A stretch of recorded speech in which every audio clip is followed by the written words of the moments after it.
Hello everyone, this is Umama Naeem Khan, your physics faculty at GoPrep, and I'm here again with you for the paper analysis and the solution discussion for slot 3, class 8 GTSE 2020. I hope आप सबने अभी तक अपना GTSE दे दिया होगा और किसी ने भी मिस नहीं किया है. So I'll not be wasting any further time और हम चलते हैं solution discussion वाले पार्ट पे. और मैं आपको फिजिक्स पढ़ाती हूँ, तो I'll be discussing the physics portion of the paper. Let us see the first question. Okay. एक बॉय है, there's a boy and he's pulling a cart towards east, जो कि एक्सेलरेट कर रहा है towards east. ठीक है, एक बॉय है, उसने इसमें फोर्स लगाया इस डायरेक्शन में, ईस्ट की तरफ एक्सेलरेट कर रहा है ये. ठीक है, अब now another boy is trying to push it with the same force of equal magnitude. Push कर रहा है मतलब इसके ऑपोजिट डायरेक्शन में लगा रहा होगा और इक्वल मैग्नीट्यूड है. तो अगर मैं इसको F1 मान लूं और इसको F2 मान लूं तो क्वेश्चन के हिसाब से F1 is equal to F2. तो बेटा ये तो बैलेंस्ड फोर्स वाला केस हो गया और उसमें क्या होता है, F नेट की वैल्यू क्या होती है बच्चों, 0. Right, that means the net force acting on this body is equal to 0. तो जब भी नेट फोर्स 0 होता है, बैलेंस्ड फोर्स एक्ट करता है बॉडी के ऊपर, तो बॉडी अगर ऑलरेडी रेस्ट में थी तो वो रेस्ट में ही रहेगी और अगर वो मोशन में थी तो वो कंटिन्यू करेगी अपना motion with the same constant velocity. So according to this our answer should be option number B. Okay, next question. Okay, in order to pull a cart, a horse needs to push the ground harder during the first few steps in the pulling the cart. Okay, supposingly this is the cart. Cart में हमारे काम का क्या काम है, ये जो wheel है, right? Here is the wheel and supposingly ये हमारा horse है भाई. ठीक है, आप इसको horse मान लीजिएगा. Okay, तो horse जो है वो इसको क्या कर रहा है, pull कर रहा है.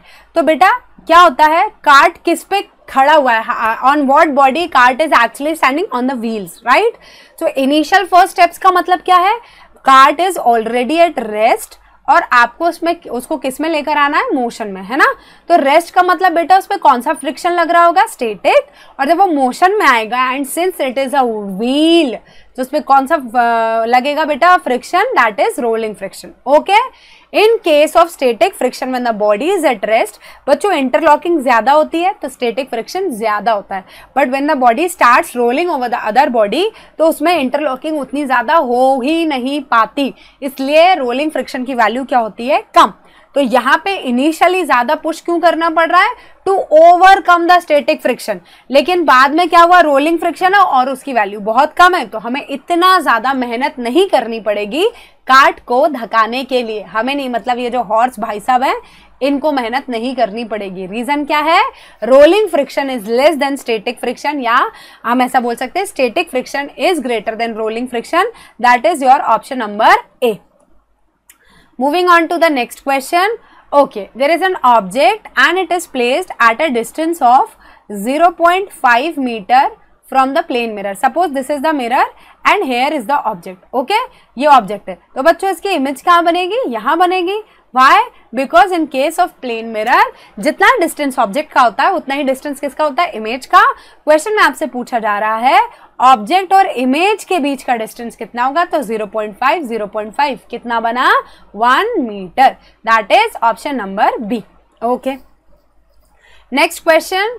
एक कार है बच्चों जो 7:30 जब घड़ी में था टाइम, उस टाइम पे उसकी ओडोमीटर की रीडिंग थी 28,568 किलोमीटर. ओडोमीटर क्या होता है बेटा, कार में या किसी भी गाड़ी में जो मीटर लगा होता है ना, जो हमको ये दिखाता है कि गाड़ी कितना किलोमीटर चल चुकी है, दैट इज ओडोमीटर. ठीक है, कार की स्पीड कितनी है, 4 किलोमीटर पर मिनट, मतलब 1 मिनट में वो 4 किलोमीटर चलता है. क्वेश्चन में ये पूछ रहे हैं कि जब 9:15 हो रहा होगा टाइम, तो ये कितना किलोमीटर चल चुकी होगी, यानी ओडोमीटर की रीडिंग क्या हो गई होगी. राइट, तो देखिए 7:30 से 9:15 का मतलब क्या है, देखो 7:30 से 8:30 1 आवर बच्चों, प्लस 8:30 से 9:15 मतलब 45 मिनट्स. ठीक है, तो 1 hour 45 मिनट्स मतलब 60 minutes plus 45 minutes, that is 105 minutes. तो ओडोमीटर में जो चेंज आने वाला है रीडिंग में, वो इस ड्यूरेशन में ट्रैवल किए हुए डिस्टेंस की वजह से ही आएगा, तो हम डिस्टेंस निकाल लेंगे। टाइम कितना है 105 मिनट्स, स्पीड कितनी है 4 किलोमीटर पर मिनट, तो जब स्पीड इंटू टाइम करेंगे तो डिस्टेंस मिल जाएगा कितना बेटा 420 किलोमीटर। ओके, इनिशियली ओडोमीटर की रीडिंग कितनी थी 28568 और नाउ अब हम उसमें 420 ऐड कर देते हैं, so this will become 88928 that is option number B. Okay, our answer is option number B. Next question, okay, there is an experiment. क्या एक्सपेरिमेंट है, देखिए हमने एक टेस्ट ट्यूब लिया है बच्चों, and there is water at the top of the test tube as you can see in the figure. Okay, किधर दिख रहा है, ये देखिए यहाँ पे टॉप वाले पोर्शन पे वाटर ड्रॉपलेट्स हैं, ठीक है। जब आप इसको हीट करते हैं तो the water at the top will start boiling, लेकिन वैक्स जो यहाँ पे है, ठीक है, ये पूरी तरीके से मेल्ट भी नहीं होता, ठीक है। तो इन सब ऑब्जर्वेशन से, इस पूरे एक्सपेरिमेंट से हम क्या, ऐसा क्यों हो रहा है, ये कैसे हम एक्सप्लेन कर सकते हैं बेटा। देखिए वाटर ऊपर बॉईल हो रहा है लेकिन वैक्स जो है वो मेल्ट भी नहीं हुआ है, इसलिए क्योंकि वाटर एक पुअर कंडक्टर ऑफ हीट है, रिटेन नहीं करता, ठीक है। तो it is water is a poor conductor of heat, ठीक है। Okay, next question B. Next question is okay, it is in terms of there are 3 statements and we have to tell that which one of these is correct. Okay, first statement is the image formed by plane mirror of the left side of the object is seen as the right side of the image. आप जब भी सुबह उठते हैं और अपने बाल वाल बनाना शुरू करते हैं मिरर के सामने, तो क्या होता है, आपका राइट हैंड आपकी इमेज का लेफ्ट हैंड बन जाता है और आपका लेफ्ट हैंड आपकी इमेज का क्या बन जाता है, राइट हैंड। ये तो बिल्कुल सही है, प्लेन मिरर में ऐसा ही होता है। फिर the capital English letter does not show lateral inversion. बेटा लेटरल इन्वर्जन का मतलब ही क्या है, दैट ऑब्जेक्ट का राइट विल बिकम इमेज का लेफ्ट, या ऑब्जेक्ट का लेफ्ट विल बिकम इमेज का राइट, क्योंकि एक ऐसा वर्ड है, देखिए इसकी सिमेट्री इक्वल है दोनों साइड, यानी कि अगर हमने ए को वर्टिकली बीच में से डिवाइड किया बेटा, तो इसका लेफ्ट और इसका राइट दोनों कैसे एक जैसे हैं या नहीं है, this is left this is right, ये दोनों कैसे हैं, एक जैसे हैं। तो अगर इनका लेटरल इन्वर्जन भी होगा तो आपको पता चलेगा क्या, तो there is no lateral inversion, उसका आपको एक बराबर ही दिखता है, लगता ही नहीं कुछ चेंज आया, तो बी वी सही। Then statement number 3, let us see what is it. Side view mirrors of cars are convex mirror. Yes, absolutely correct. Ma'am convex mirror क्यों, बेटा देखिए साइड व्यू मिरर का मतलब क्या है, हमको गाड़ी के साइड व्यू में पीछे जितनी भी गाड़ियां हैं वो सब की सब दिख जाए। अब इतना सा मिरर है, इतना सा रहता है, तो गाड़ी का साइज कितना बड़ा होता है, बहुत बड़ा होता है, तो अगर उसमें छोटी से दिखेंगे, बिल्कुल जरा जरा से ही, इतने से अगर मैंने प्लेन मिरर लगा दिया तो जब तक आप पास आओगे तभी आप देखोगे, दूर चलेगा बिल्कुल पता नहीं चलेगा। तो कॉन्वेक्स मिरर क्या होता है बेटा, ऐसा होता है, अंदर से painted and it diverges the light. इस तरीके से डाइवर्ज करने का मतलब क्या बेटा, एक बहुत बड़े एरिया का आपको व्यू देता है, जिसमें इंडिविजुअल बॉडीज छोटी होती हैं लेकिन बहुत बड़े एरिया का आपको व्यू मिलता है। तो C statement 3 is also correct, so that means all statements are correct. Answer is option number C. So this was all from the physics portion of the paper. Let us proceed towards chemistry. Hello students, welcome. My name is Pragya Mishra and I am your chemistry teacher. So I hope आप लोगों का GTSE का exam बहुत अच्छा गया होगा and आपने बहुत मेहनत के साथ प्रिपरेशन की और बहुत अटेंशन के साथ क्वेश्चन पेपर को सॉल्व किया। So let's discuss some of the very important questions जो आपके एग्जाम में आए थे। So let's begin with the very first question which says calcinated soda or sodium carbonate reacts with calcium bicarbonate, sulfuric acid and CO2 that is carbon dioxide and water. So आपको बताना है कि calcinated soda और sodium carbonate which is Na2CO3 that reacts with either first or second or the third.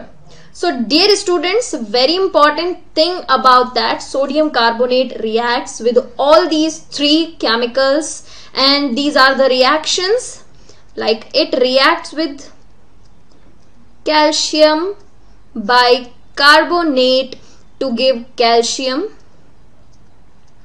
carbonate and sodium bicarbonate. So this is the reaction which occurs. Now sulfuric acid reacts with sodium carbonate to give sodium sulfate, that is sodium sulfate plus water and carbon dioxide. Now when sodium carbonate reacts with sodium carbonate reacts with water and carbon dioxide, so we will write sodium carbonate, it gives us sodium bicarbonate. Okay, so these are the reactions which take place, so we can say the option D is the right one. Now move to the next question. Next question है बच्चों, metal ions are frequently observed in protein structure. They are often crucial for protein function and stability. The metal present in the chlorophyll is, बच्चों, the metal which is present in the chlorophyll, that is magnesium. So magnesium is present in the chlorophyll, and that is only metal which is responsible for the green color of chlorophyll.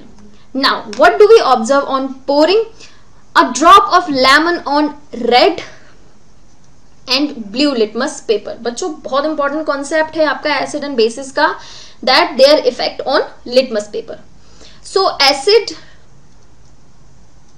they turn blue litmus to red, okay, and bases turn red litmus to blue. अब देखिए, but acid when poured on red litmus paper, so there is no color change, and when they poured on the blue litmus paper, they change the color of the litmus paper to the red color. So red litmus paper remains red and blue litmus turns red. So that is the correct answer. Now polymers have a versatility used in various aspects of life. Which of the following polymer is used as a cement to hold the metal holders of electric bulbs? So what is the right answer बच्चों for this question? That is Novolac, which is used as cement to hold electric bulb, to hold their metal holders. So the correct answer is option B. Now move to the next question. Acid rains possess great threat to our historical monuments. Identify the gas that causes acid rain. बच्चों acid rains mainly occur due to the oxide of sulfur and nitrogen. So correct answer is sulfur dioxide, which is responsible for the decay, for the distortion of historical monument. Now move to the next question. Which of the following gas or gases cannot be kept in glass bottle as they chemically react with glass? So बच्चों we have fluorine, chlorine, bromine and sulfur dioxide. Now fluorine gas is very reactive, that is highly reactive out of these four gases, so we do not keep it into the glass beaker. So the correct answer is option D. Next question. Which of the following statement is correct about an aqueous solution of an acid? Aqueous solution of an acid and a base. आपको बताना है इसमें से correct option कौन सा है. So first one says higher the pH, stronger the acid. No, that is not correct. जितनी ज्यादा आपकी pH हाई होती है बच्चों, pH की वैल्यू 0 to 14, 0 to 7 आपकी acidic range है, and 7 to 14 your basic range, and 7 आपका neutral होता है, right? Neutral solution shows 7 pH on pH scale meter. जितनी कम बच्चों pH वैल्यू आती है उतना ही ज्यादा strong acid होता है, उस acidic character होता है solution का. So this is not correct. Higher the pH, weaker the acid. Yes, that's correct. Weaker acid होगा लेकिन stronger basic. Lower the pH, stronger the basic. Base, no. Lower the pH, weaker the base. That is correct. So the correct answer is option D. That is the correct statement are second and the fourth statement. Now these were the questions of chemistry, dear students. Now let's discuss the questions of biology. Hello all of you, how are you all doing? Hope you all did your GTSE exam great and आप सभी के answers hopefully सारे ही सही हुए होंगे. And still if you have any confusion regarding that what should have been the right answer, so here is the answer key for the slot 3. So yes, this is going to be for your biology subject. So सबसे पहला question जो आपके सामने था that was buds on the margins of the bryophyllum leaf represent which mode of reproduction. यानी if you remember there is your bryophyllum plant जिसके leaf पे कुछ नॉचेस यानी कि कुछ ऐसे टफ्ट्स ऑफ लीफ गुच्छे जैसे प्रेजेंट होते हैं लीव्स के एंड यहाँ से एक न्यू ऑर्गेनिज्म जो है वो प्रोड्यूस हो जाता है.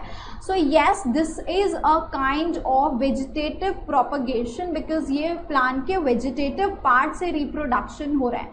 ठीक है, वेजिटेटिव पार्ट्स आप सभी को पता है क्या क्या होता है. That's your root, stem, leaves. So it is not happening through the sexual reproduction, that is your flower, but from your vegetative part, and here in the case of bryophyllum that is your leaf. So hence the right answer has to be your vegetative propagation, that is C option. Yes all of you, I hope ये सभी ने जवाब जो है एकदम सही किया होगा because we have already discussed this a lot of times before. So yes, the next question was plants are autotrophic organisms and they are able to produce their own food. The raw materials required for this process are, तो raw materials हम सभी को पता है क्या होते हैं, carbon dioxide होता है और वाटर होता है and then in the presence of the sunlight and the chlorophyll the glucose is produced. So ये किस टाइप के substances हैं? These are the inorganic substances. Yes. Next question says that select the one that is a small muscular balloon-like structure, balloon-like organ, and it swells up when it is filled with the urine. So urine से ही आपको समझ जाना चाहिए था कि यहाँ पर बात हो रही है excretory system की एंड देन आपको एक्सक्रीटरी सिस्टम के सारे ऑर्गन्स याद आ गए होंगे. सो बलून जैसा स्ट्रक्चर एक्सक्रीटरी सिस्टम में क्या होता है? That is your urinary bladder. So bladder सबको याद है, एक मस्कुलर ऐसा ऑर्गन होता है जिसके एंड में यूरेथ्रा प्रेजेंट होता है.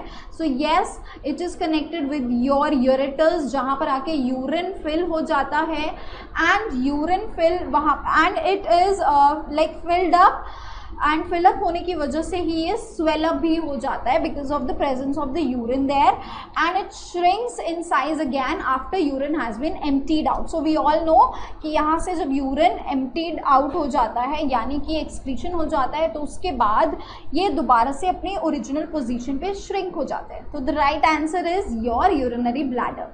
नेक्स्ट क्वेश्चन ये था कि पोटैटोज के अंदर नए प्लांट्स जो है वो कैसे ग्रो करते हैं, from which of the following part of the stem. So that is the eyes of the modified stem. So yes, potatoes के अंदर भी वेजिटेटिव प्रोपगेशन देखने को मिलता है जहाँ पर बच्चे उनके अंदर पोटैटोज के अंदर we all have seen the greenish structures. ऐसे ग्रीनिश स्ट्रक्चर्स प्रेजेंट होते हैं, इनको हम पोटैटो की आइज बोलते हैं. और आपने देखा होगा यहाँ से न्यू प्लांटलेट्स जो है वो अराइज होने लगते हैं. तो yes, the right answer is eyes of the modified stems. Next question, the management and the production of the fish is called.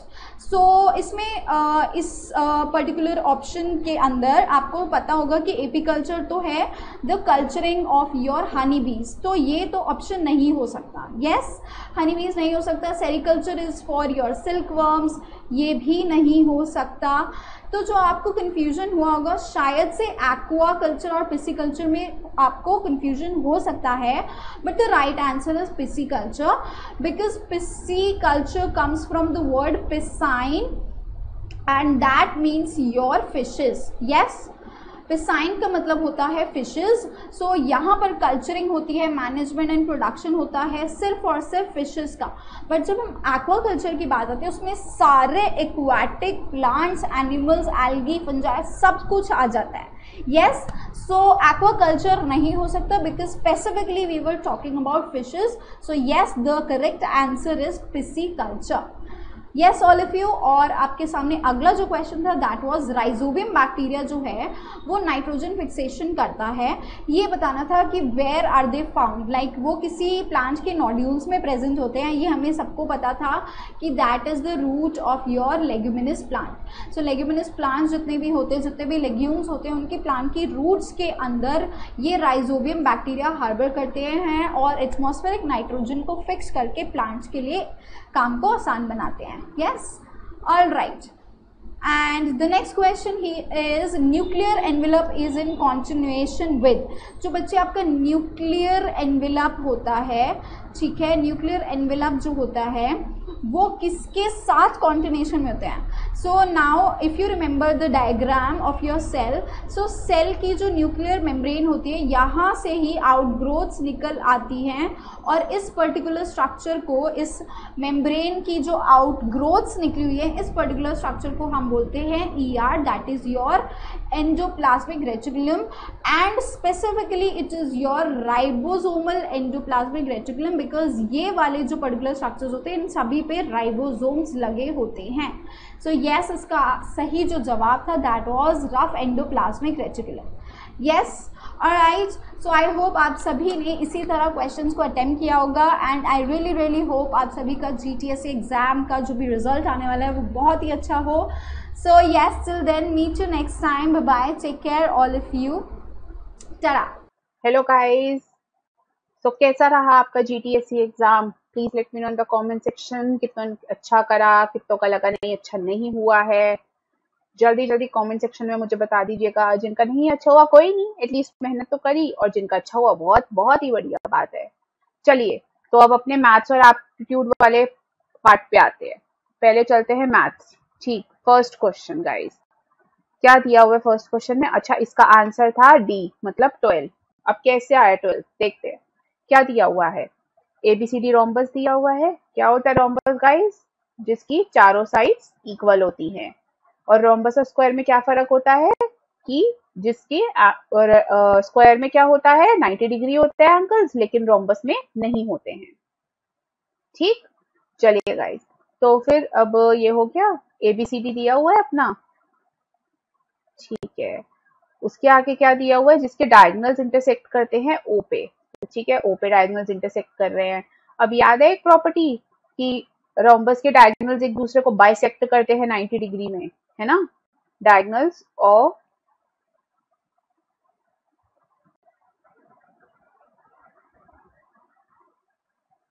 Rhombus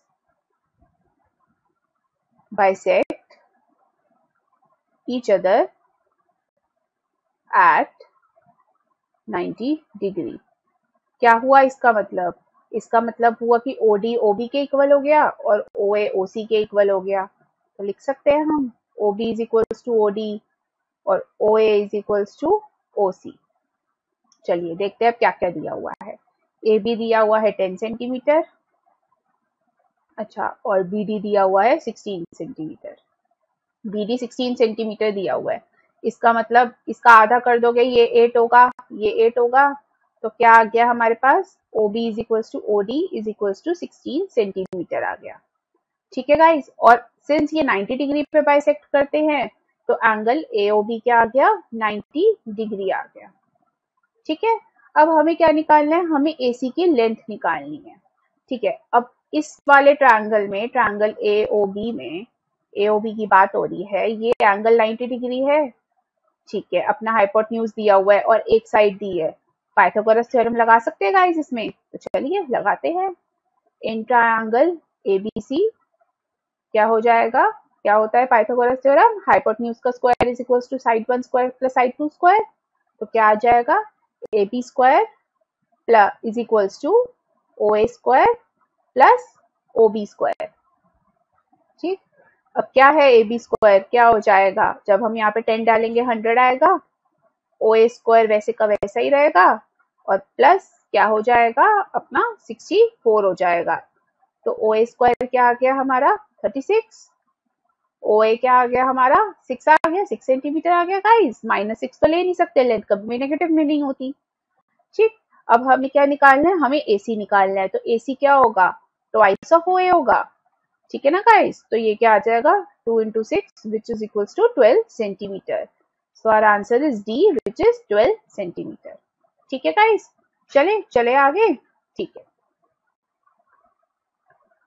इसका आंसर था गाइस डी, मतलब 8 था इसका। अब कैसे था 8 देखते हैं। क्या दिया हुआ है, sum of interior angles of a polygon. Polygon क्या होता है गाइस, एक वो होती है क्लोज्ड फिगर होती है जो लाइन सेगमेंट से बनी होती है। तो closed figure made of line segments, जैसे कि अपने एग्जांपल में स्क्वायर, रेक्टेंगल, है ना गाइस। ठीक, तो सम क्या दिया हुआ है पॉलीगन का, 3 times sum of exterior angles.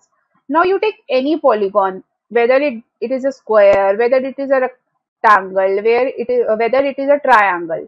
तो क्या होता है, सम जो होता है हमेशा एक्सटीरियर एंगल्स का 360 डिग्री होता है। हमेशा कोई भी पॉलीगन उठा लो आप, ठीक है, सम हमेशा एक्सटीरियर एंगल्स का 360 डिग्री आएगा। ठीक, तो अब हमें क्या दिया हुआ है, हमें हमें क्या निकालना है, हमें नंबर ऑफ साइड्स निकालनी है। तो चलिए शुरू से, सम ऑफ इंटीरियर एंगल्स 3 टाइम्स दिया हुआ है सम ऑफ एक्सटीरियर एंगल के। तो सम ऑफ इंटीरियर एंगल्स क्या है, 3 into 360 डिग्री हो जाएगा। क्या आएगा हमारे पास, 1080 डिग्री। ठीक है गाइस, ठीक। अब लेट क्या करा हमने, नंबर ऑफ साइड्स को n ले लिया। नहीं पता ना हमें नंबर ऑफ साइड्स चाहिए, तो उसको हमने n ले लिया।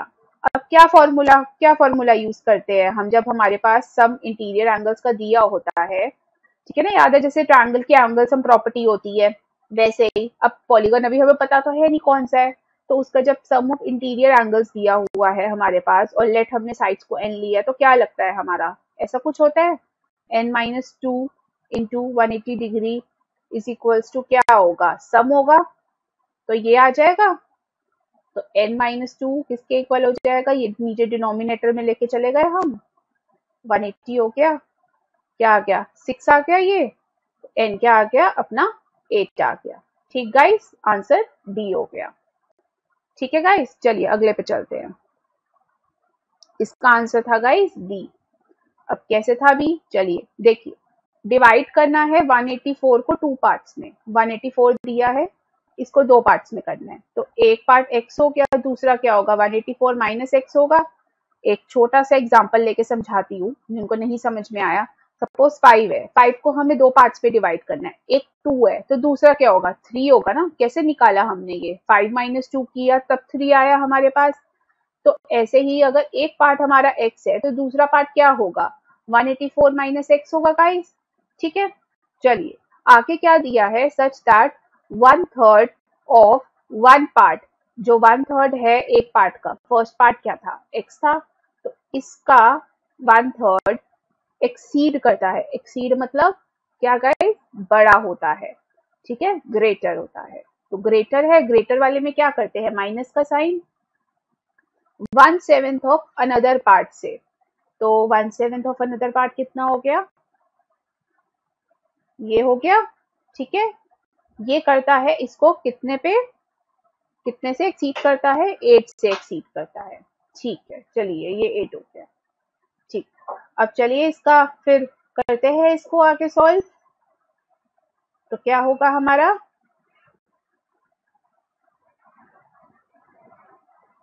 माइनस माइनस प्लस हो जाएगा,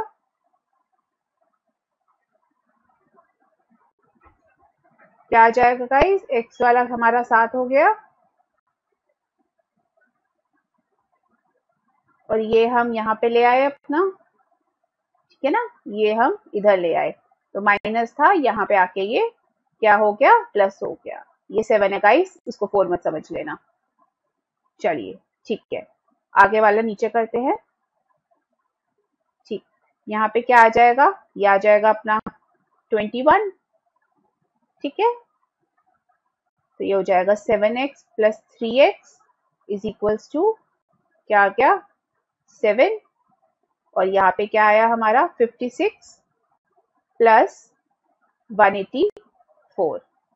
ठीक है गाइज, ये आ गया 10x अपॉन 21 क्या दे रहा है हमें, करिए इसको प्लस करिए, प्लस करने के बाद क्या आएगा इसमें 0 और ये आ गया 2 और अपना यहाँ पे जब आप इसको प्लस करेंगे तो ये आ जाएगा 240/7। ठीक गाइस, तो चलिए ये 0 और 0 यहाँ पे कैंसिल हो गया। ठीक है, ये 7 1 और ये हो गया 7 3। ठीक, तो क्या आ गया हमारा x is equals to 24 into 3 which is equals to 72 आ गया। तो एक पार्ट हमारा निकल आया 72, दूसरा क्या होगा हमारा 184 माइनस 72 जो हमें 112 देगा। आ गया हमारा आंसर भी। चलिए चलते हैं अगले पार्ट पे। क्या दिया हुआ है, हमें दिया हुआ है ये इक्वेशन दी हुई है। ठीक है, हमें x की वैल्यू निकालनी है। ठीक है, करते हैं सॉल्व फिर। 9x प्लस 7/2 माइनस, अच्छा ये ब्रैकेट हम जब करेंगे, अब मैं जब सपोज इसका एलसीएम लेती हूँ तो नीचे आया मेरा 7। ठीक, ये हुआ 7x।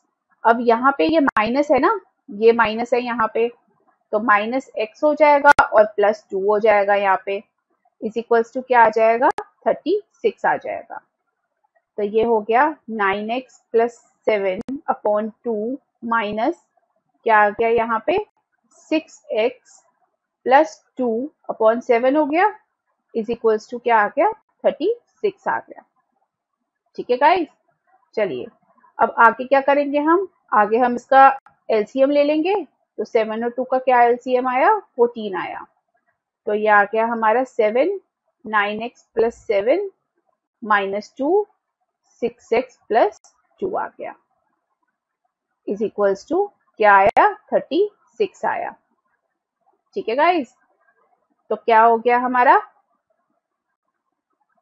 करिए इसको, जब हम करेंगे मल्टीप्लाई तो ये क्या आएगा 63x plus 49 minus 12x minus 4 upon 14 is equals to 36। ठीक गाइस, चलो यहाँ तक सबको सब कुछ क्लियर है, हो गया होगा। ठीक है, तो चलिए अब ये और ये साथ में ले लेते हैं हम लोग। तो क्या करेंगे, कितना आएगा 63 में से 12 गए, कितना हुआ 51 हुआ, 51x और ये हो गया प्लस 45, 49 में से 4 गए, इज इक्वल्स टू 33 इंटू 14। ठीक है, ठीक है गाइस, चलिए तो ये हो गया 51x इज इक्वल्स टू, करिए इसको मल्टीप्लाई करिए, क्या होता है 36 इंटू 14 क्या होता है,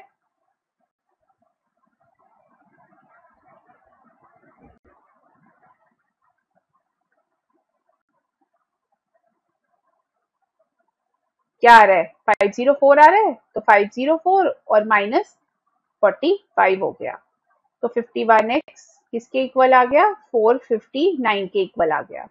तो x क्या हो गया हमारा, x आ गया हमारा कितने से हुआ, ये कितने से जा रहे 9 से, तो x आ गया हमारा 9। सी आंसर हो गया हमारा। बस ठीक, बढ़िया, चलते हैं अगले पे फिर। ठीक है गाइस, अब क्या दिया हुआ है इसमें, what number should be subtracted. ठीक है, सबट्रैक्ट करेंगे हम इस नंबर में से ताकि हमें ये नंबर मिल जाए। ठीक है, मतलब इसमें से क्या सबट्रैक्ट करेंगे कि ये आ जाए हमारा। तो let x should be subtracted. Guys आप x के बजाय कुछ और भी लिख सकते हैं, कोई इशू नहीं है, आप कुछ और भी लिख सकते हैं, y भी ले सकते हैं, वेरिएबल कोई भी ले सकते हैं, कोई प्रॉब्लम नहीं है। ठीक है, तो क्या बना हमारा कि हम इसमें से x सबट्रैक्ट करेंगे जिससे हमारा आंसर ये आ जाए। ठीक है गाइस, चलिए x को ले जाते हैं इधर और इसको ले आते हैं इधर, तो ये हो जाएगा हमारा -5/6 इज इक्वल्स टू x। ठीक है, तो क्या आ जाएगा हमारा एलसीएम 6 आया हमारा एलसीएम। उसके बाद क्या हुआ, ये हो गया माइनस अपना 10 minus 5 is equals to x हो गया। क्या आ गया x हमारा -15/6, दोनों 3 से जा रहे हैं, 3 5 3 2 तो क्या आ गया -5/2। आंसर क्या हो गया अपना ए आ गया। ठीक है गाइस, चलिए अब आते हैं 26 क्वेश्चन पे। ठीक, divide the sum of this. इसका पहले तो हमें सम निकालते हैं, तो स्टेप बाय स्टेप करते हैं। चलिए पहले तो हम इसका सम निकालते हैं। 12/7। ठीक है, क्या आएगा? एलसीएम हमारा 35 आएगा, -91 प्लस 60, तो क्या आया? -31/35 आया। तो सम हमें डिवाइड करना है किससे? प्रोडक्ट ऑफ इससे। तो इसका प्रोडक्ट निकाल लेते हैं गाइस। -31/7 इंटू -1/2 करते हैं, माइनस माइनस प्लस हो गया। ठीक है, ये प्लस हो गया और ये आ गया 31/14। तो क्या करना है हमें डिवाइड करना है इसका सम, मतलब ये, और इसको हमें डिवाइड करना है। तो जब हम डिवाइड करेंगे तो क्या आएगा हमारा? ये चीज आएगी। ठीक है, अब क्या हो जाएगा? ये चीज हमारी रेसिप्रोकल हो जाएगी और मल्टीप्लीकेशन का साइन आ जाएगा। ठीक है ना गाइस, यही होता है। 31 और 31 कैंसिल हो गए हमारे। ये किसके टेबल में जाता है? 14 और 35 7 के टेबल में। 7 5 सा 7 2 सा। आंसर क्या आ गया? -2/5 आ गया। क्या हो गया आंसर? डी हो गया। ठीक गाइस, चलिए आंसर है हमारा डी। कैसे आया चले देखते हैं। 2 years ago, 2 साल पहले, मेरी एज जो थी वो x थी। ठीक, अभी हमें नहीं पता क्या x थी, लेकिन 2 साल पहले x थी। ठीक है, तो दिया हुआ है इसमें एज 2 years ago क्या है? x है। तो प्रेजेंट एज क्या हो जाएगी? प्रेजेंट एज होगी हमारी 2 साल बाद वाली।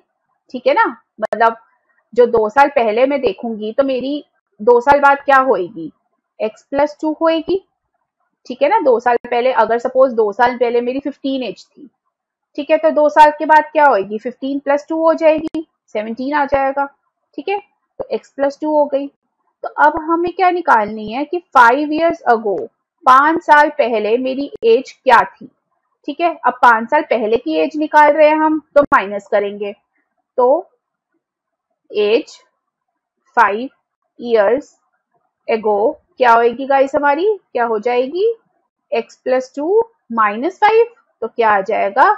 x - 3 years आ जाएगा। ठीक है, यूनिट लिखना मत भूलना। यूनिट अपने, चलो इसमें तो आपके पास ऑप्शंस होती हैं, लेकिन जब एग्जाम में यूनिट लिखना मत भूलना। ठीक है गाइस, चलिए ये हो गया। ठीक है, जी आंसर आ गया हमारा। इसका आंसर था सी, मतलब 28।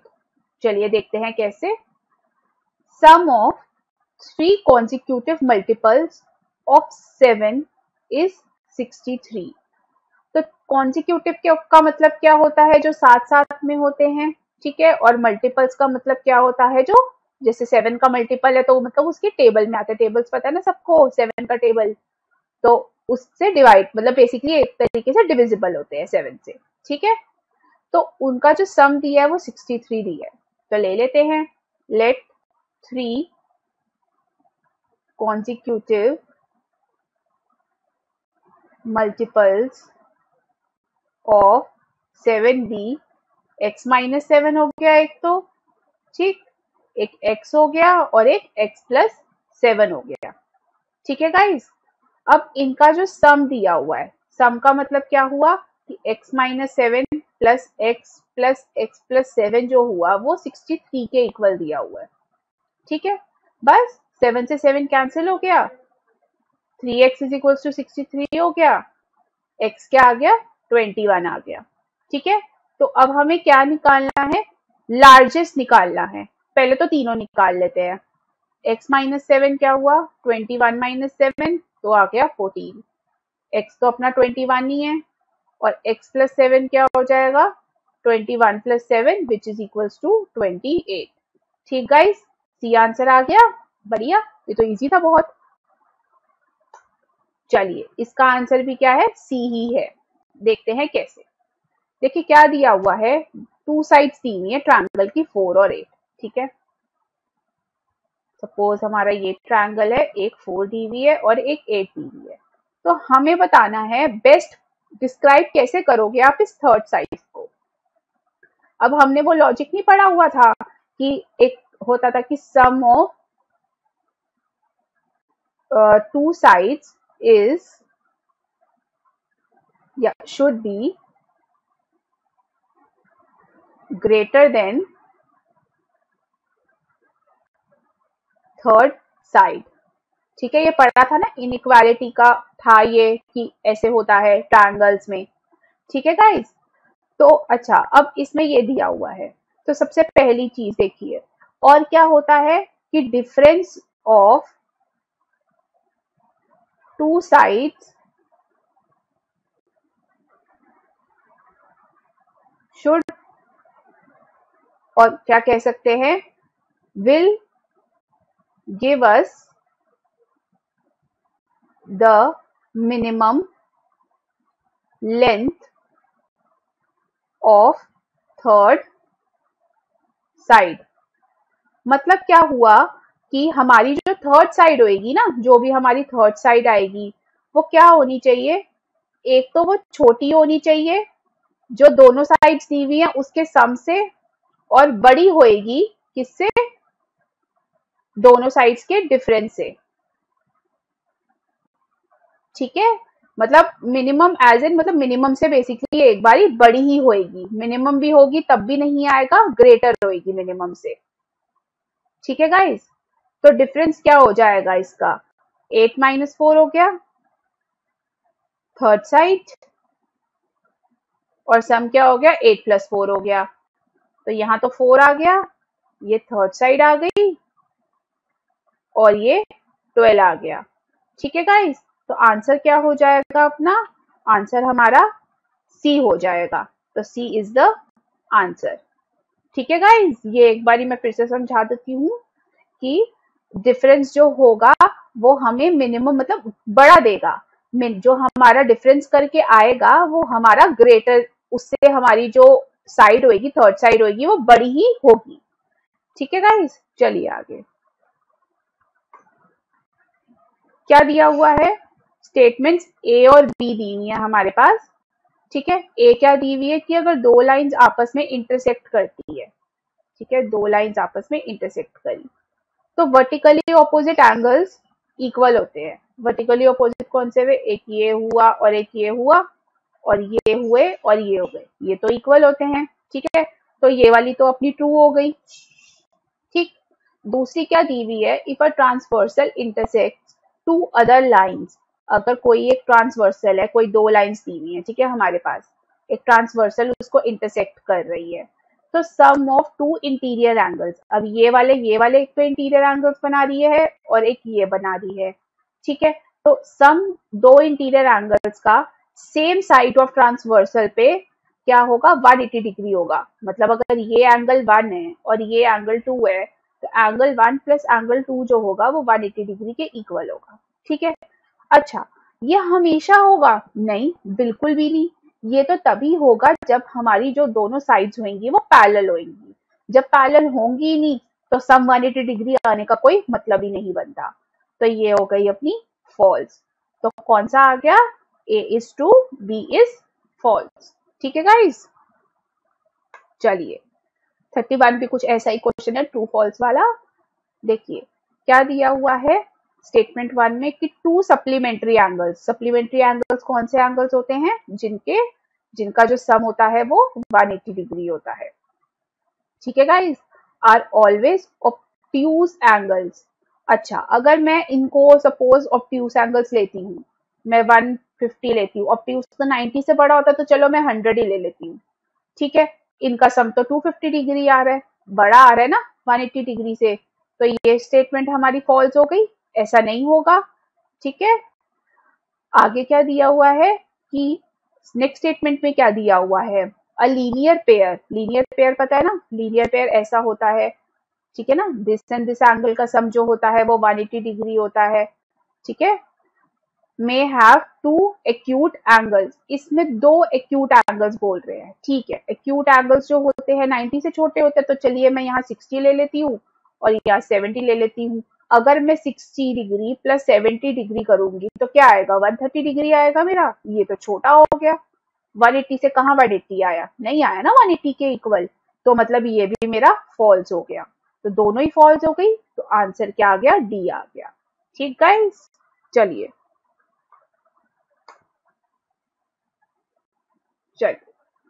देखिए क्या दिया हुआ है। D is the diameter of circle. Diameter पता है ना, लॉन्गेस्ट कॉर्ड होती है हमारी एक पॉइंट से दूसरे पॉइंट पे।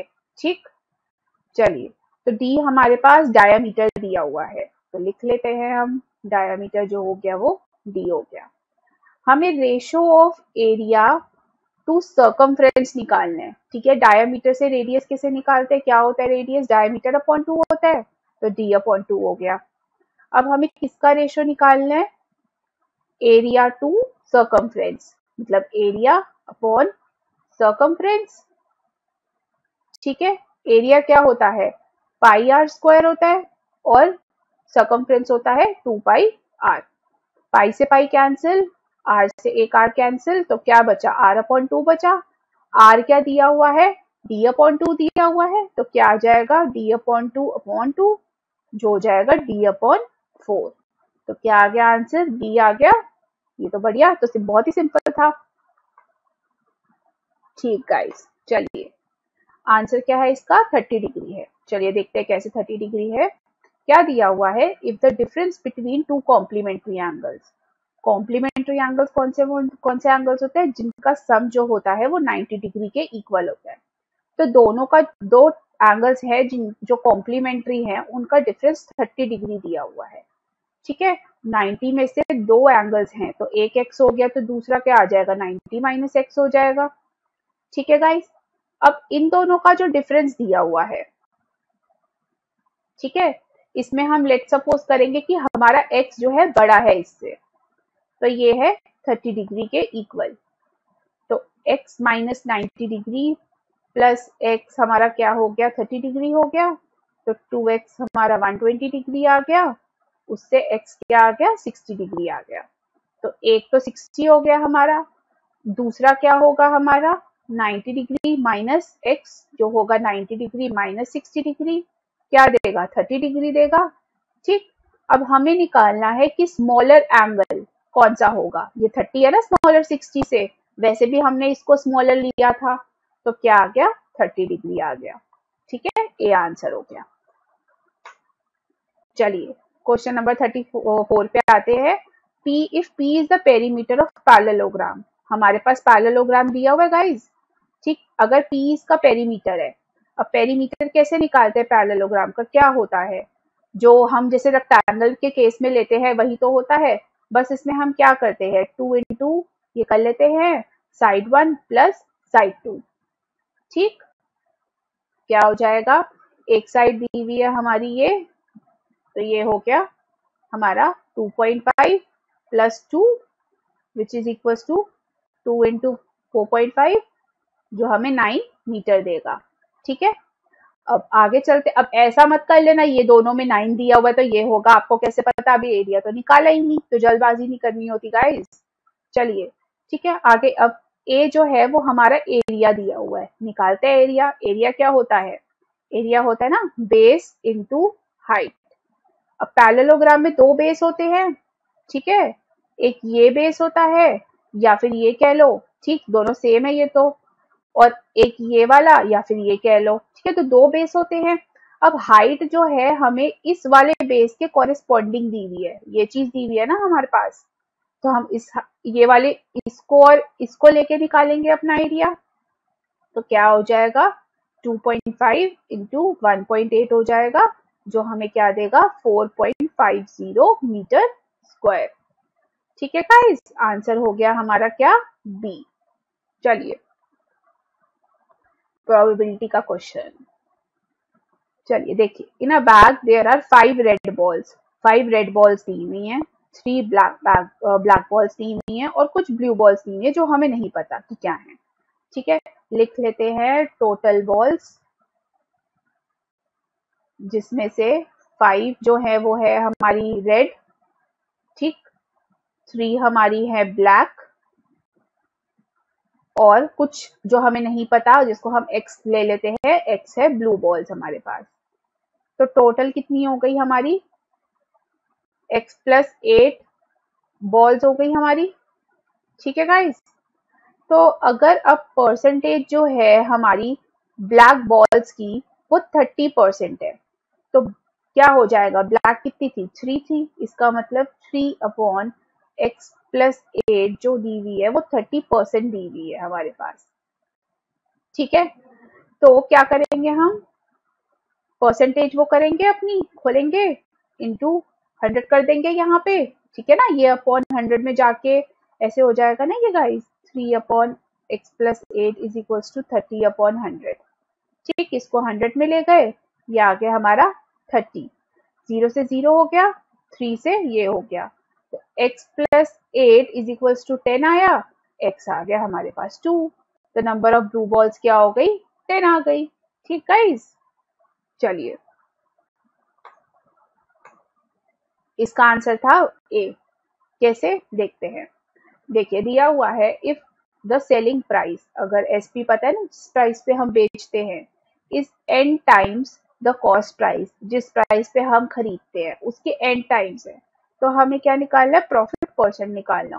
क्या होता है प्रॉफिट परसेंट का फॉर्मूला गाइस, ये होता है profit percent is equals to SP minus CP upon CP into 100, ये होता है ना। ठीक, तो एसपी क्या दी हुई है हमारी, एनसीपी लिख सकते हैं हम, minus CP upon CP into 100। ठीक, सीपी बाहर ले लिया, इन दोनों में कॉमन है सीपी, तो ये आ गया n-1 अपॉन सीपी इंटू 100, तो ये आ गया सीपी से सीपी कैंसिल, सिर्फ हमारा ये पोर्शन बचा, आंसर आ गया हमारा ए। ठीक गाइज, इसका आंसर था सी। कैसे आया, so what will be the median, median मतलब मिड वैल्यू हो गई। ठीक है, ऑफ द डेटा। तो सबसे पहले देखेंगे कितने नंबर ऑफ टर्म्स है, तो कितने हैं, 1 2 3 4 5 6 है एन हमारे पास, और ये असेंडिंग ऑर्डर में भी है, नहीं होता तो सबसे पहले हम असेंडिंग ऑर्डर में करते।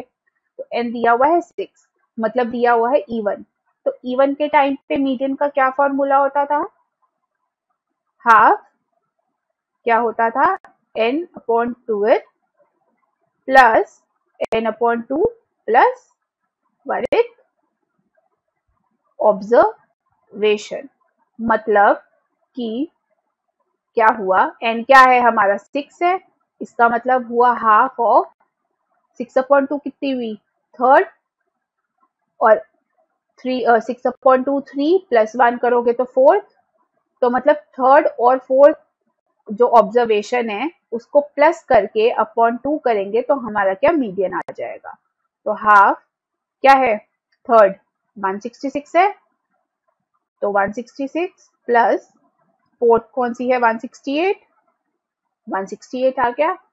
ठीक है, जब इनको प्लस करके अपॉन 2 करोगे तो क्या आ जाएगा हमारे पास, 167 आ जाएगा। ठीक है, अगर आप 2 नहीं भी करते हो फिर भी आपको पता है कि इन दोनों के अपॉन 2 नहीं भी करते हो, और आप फिर भी आपको ये बात पता है ना गाइस कि इन दोनों के बीच का नंबर जो होगा वो नंबर 167 ही होगा। ठीक है, बट क्योंकि कैलकुलेशन अपने वैसे एग्जाम्स में इंपॉर्टेंट होती है तो इसलिए हमें कैलकुलेट करके दिखाना होता है। तो क्या आंसर आ गया हमारा, सी 167। ठीक है गाइस, इसका आंसर था सी। जैसे अब हमें बताना है इनमें से कौन सा करेक्ट है। ठीक है, अच्छा पहला है ए तो करेक्ट हो नहीं सकता, सबसे पहली बात दोनों लाइक फ्रैक्शंस हैं। ठीक है, और ये जो है ऊपर वाला जो है 2 ये दिखा रहा है 4 से बड़ा, तो ये तो कैंसिल हो गया। ठीक, अब बी पार्ट आता है, बी पार्ट में क्या दिया हुआ है, 2/7 इज ग्रेटर देन 3/4। ठीक है, मैं इनके डिनोमिनेटर सेम बनाती हूँ, या फिर आप एक और मेथड भी कर सकते हैं जिस मेथड में आप क्या करते हैं, क्रॉस मल्टीप्लाई करके देखते हैं। ठीक है, तो सपोज अगर मैं इनके डिनोमिनेटर सेम बनाती हूँ तो मेरा 2/7 क्या आएगा। ठीक है, डिनोमिनेटर सेम बनाने के लिए मुझे इसको 4 से मल्टीप्लाई करना पड़ेगा, तो 4 से करूंगी तो ये आ जाएगा 8/28। ठीक, और 3/4 को मैं 7 से करूंगी तो मेरा क्या आ जाएगा, 21/28। अब इसमें दिखा रहा है कि 8/28 बड़ा है 21/28 में, नहीं ये तो गलत है, चलो कैंसिल हो गया ये भी। सी पार्ट पे अब आते हैं।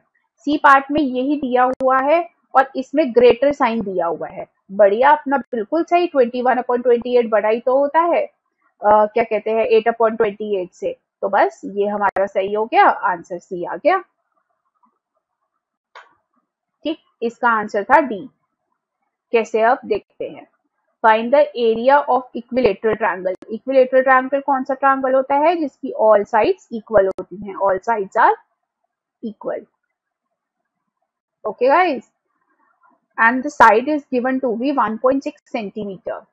ठीक, तो अब एरिया ऑफ इक्विलेटरल, वैसे जो नॉर्मली हम ट्रायंगल लेते हैं उसका तो half into base into height होता है, लेकिन इसका एक स्पेशल अलग से फॉर्मूला होता है, √3/4 into side square, derive formula होता है ये।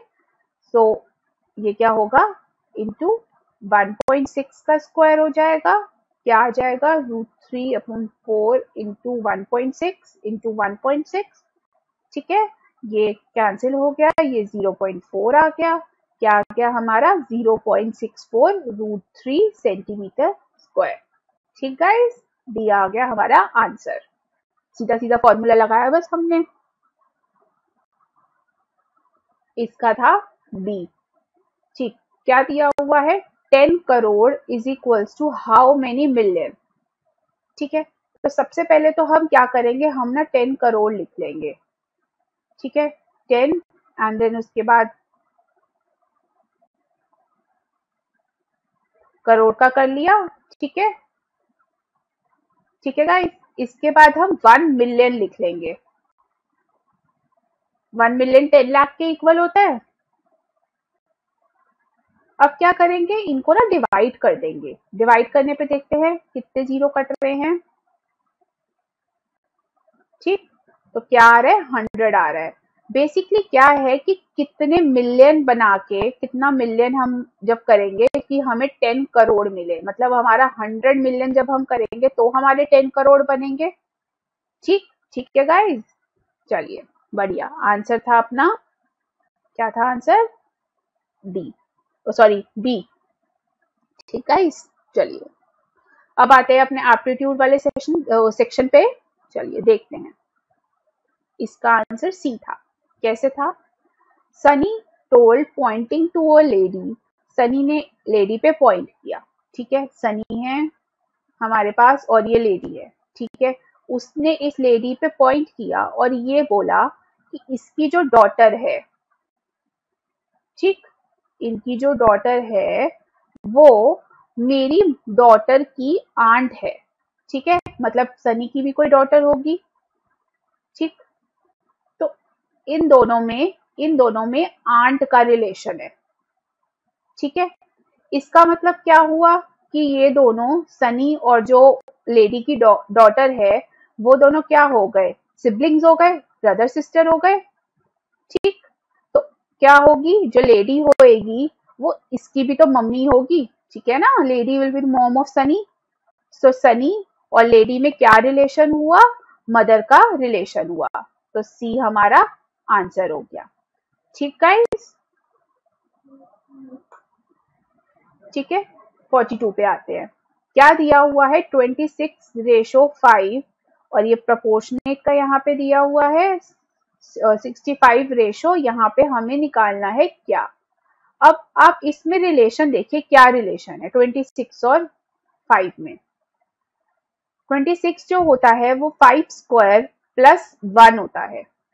ठीक है, और इसके साथ 5 का आ रहा है। ठीक है, तो अब यहाँ पे 65 है, 65 क्या बना रहा है, 65 क्या बनाता है, 64 प्लस 1 बनाता है, मतलब 8 स्क्वायर प्लस 1 होगा, तो यहाँ पे क्या आ जाएगा, अपना 8 आ जाएगा। तो बेसिकली ये क्या है, n square plus 1 show n, ये वाला बना रहा है। ठीक है, तो आंसर हो गया 8 विच इज सी। ठीक गाइज, इसका आंसर था गाइज ए। ठीक है, अब क्या दिया हुआ है, इन अ सर्टेन कोड, एक कोड दिया हुआ है ट्रिपल। ठीक है, मतलब ट्रिपल ए वो दिया हुआ है, इसको कोड में क्या लिखा जा रहा है, ये लिखा जा रहा है। आप पैटर्न देखने की कोशिश करिए, ये बिल्कुल इस T से पहले S आता है, R से पहले Q आता है, I से पहले H आता है, तो ये -1 का वो हो रहा है, ठीक है ना, -1 -1 -1, इसमें -1, इसमें -1, इसमें -1, इसमें -1 करके ये कोड बन गया। तो अब इसके साथ क्या होगा, तो D से जब हम करेंगे तो D से पहले क्या आएगा, C आएगा अपना, I से पहले H, S से पहले R, P से पहले O, O से पहले N, S से पहले R और E से पहले D। तो अपना आंसर क्या आ गया, A आ गया। ठीक गाइस, इसका D आंसर था। कैसे, देखो अपनी जो कैटल होती है उनका जो झुंड होता है, मतलब जो कलेक्टिव नाउन जो यूज होता है उसके लिए वो हर्ड होता है। तो शीप के लिए क्या होता है, शीप के लिए फ्लॉक होता है। बस इतनी सी चीज थी। ठीक गाइस, ठीक है, देखिए क्या दिया हुआ है, the post office is in the east of school. मतलब यहाँ पे सपोज स्कूल है, स्कूल के ईस्ट में, ऐसे होता है ना, नॉर्थ साउथ ईस्ट वेस्ट ऐसे होता है। ठीक है, मैं लिख देती हूँ, नॉर्थ साउथ, ये ईस्ट हो गया और ये वेस्ट हो गया। तो पोस्ट ऑफिस जो है वो स्कूल के ईस्ट में है, मतलब पोस्ट ऑफिस हमारा यहाँ पे है। ठीक है, while my house is in the south of school। ठीक है, मतलब स्कूल के साउथ में क्या है, मेरा घर है। ठीक है, हाउस हो गया। और जो मार्केट है वो नॉर्थ है पोस्ट ऑफिस के, मतलब पोस्ट ऑफिस मेरा अगर यहाँ है तो इसके नॉर्थ में मेरा क्या हो गया, मार्केट हो गई। ठीक है, ठीक है गाइस, अगर डिस्टेंस जो है मार्केट का, मतलब मार्केट का जो हमारा पोस्ट ऑफिस से डिस्टेंस है, मतलब जो ये पार्ट है ये इस पार्ट के इक्वल है। ठीक है ना, दिया हुआ ना, equal to distance of my house from school. तो हमें बताना है in which direction is the market with respect to my house. तो अब मेरे हाउस के रिस्पेक्ट में मार्केट कहाँ पे है। ठीक है, मतलब मेरे को इन दोनों में रिलेशन बताना है, लेकिन अपने हाउस के हिसाब से बताना है। तो कहाँ पे है, ये मेरा ईस्ट था, ये मेरा नॉर्थ है, इसके बीच में वाला क्या हो जाएगा, नॉर्थ ईस्ट हो जाएगा। तो बस नॉर्थ ईस्ट हमारा आंसर आ गया। ठीक है guys, pick the odd one out. हमें ऑड वन आउट निकालना है। पहला क्या दिया हुआ है, लिसन, फिर दिया हुआ है वॉक, फिर स्विम, फिर क्लाइंब। ये सारी तो हमारी एक्टिविटीज हो गई। ठीक है, ये तो हम करते हैं, ठीक है, एक्टिविटीज फॉर्म में, लेकिन लिसन थोड़ी है, एक्टिविटी है। तो ये हमारा क्या हो गया, ऑड वन आउट हो गया। तो आंसर क्या आ गया, ए आ गया। ठीक है गाइस, चलिए आगे हमें क्या दिया हुआ है, हमें कोड दिए हुए हैं पर्टिकुलर। ठीक है, ये दिया हुआ है CWEFQH और RDI। अब इसमें कुछ पर्टिकुलर पैटर्न आप देखेंगे, जैसे उसमें था कि -1 कर रहे थे, -1 कर रहे थे तो आ रहा था। इसमें वो चीज नहीं हो रही। इसमें जब हम इसके अकॉर्डिंग नंबर लिखेंगे ना, तो हमारे पास इनका जो सम आएगा ना, वो पहले इन तीनों का मिला के तो सम 31 आएगा हमारे पास। फिर उन दोनों को जब हम ऐड करेंगे तो हमारा क्या आएगा, 4।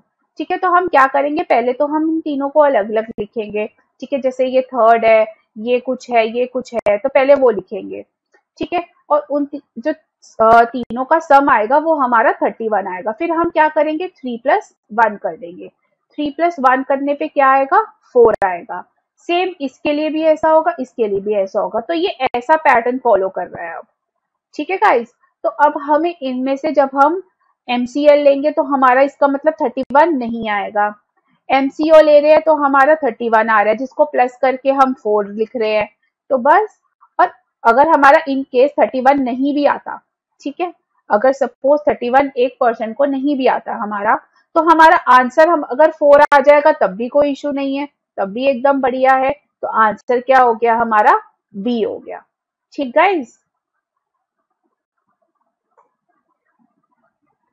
ठीक है, 48 पे आते हैं। In each of the following questions 4 numbers have been given. तो 4 नंबर्स दिए हुए, इनमें से ऑड वन आउट करना है हमें, ठीक है। पहला 12, 14, 27, 20, ये तीनों जो नंबर्स हैं ये कौन से नंबर है? इवन नंबर है, और ये वाला जो है ये ऑड नंबर है, तो ये वाला हमारा गलत हो गया, मतलब ये हमारा ऑड वन आउट आ गया, आंसर सी हो गया, ठीक है। देखिए क्या दिया हुआ है, इफ द गिवन सीक्वेंस, एक सीक्वेंस दिया हुआ है ना हमारे पास का, इसको अगर हम रिवर्स में लिखें, चलिए ठीक है लिखते हैं रिवर्स में, @q and d6% z greater c7 question mark, ठीक, 3a हैश, हैश के बाद b9r s plus p and 4 हो गया, ठीक है गाइस। अब हमें क्या करना है, then which element will be fifth to the right of 16th element from the right and.